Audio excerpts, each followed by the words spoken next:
one thing about Liam Baker's life, it would be this.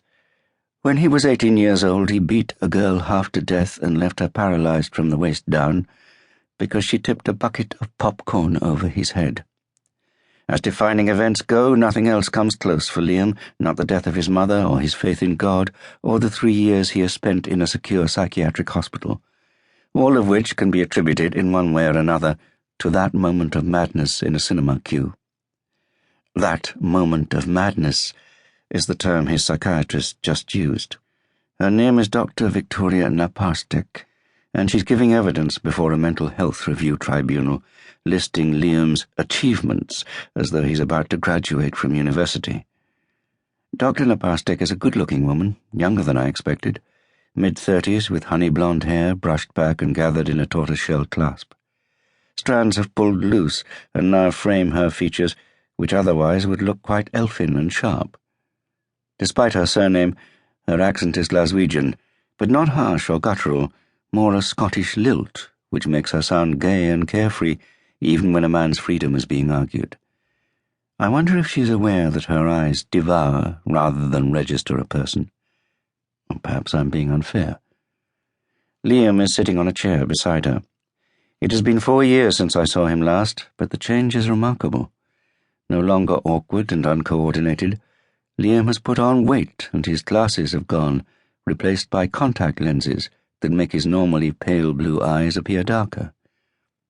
Dressed in a long-sleeved cotton shirt and jeans, his shoes have pointed toes, which are fashionable, and he has gelled his hair so that it pokes towards the ceiling. I can picture him getting ready for this hearing, taking extra care with his appearance because he knows how important it is to look his best. Out the window I can see a walled courtyard dotted with potted plants and small trees. A dozen patients are exercising, each inhabiting a different space without acknowledging the other's existence. Some take a few strides in one direction and then stop as though lost and start in a different direction. Others are swinging their arms and marching around the perimeter as though it is a parade ground. One young man seems to be addressing an audience, while another has crawled beneath a bench as if sheltering from an imaginary storm. Dr. Naparstek is still talking. In my months working with Liam, I have discovered a troubled young man who has worked very hard to better himself. His anger issues are under control and his social skills are greatly improved. For the past 4 months, he has been part of our shared house program, living cooperatively with other patients, cooking, cleaning and washing, making their own rules. Liam has been a calming influence, a team leader.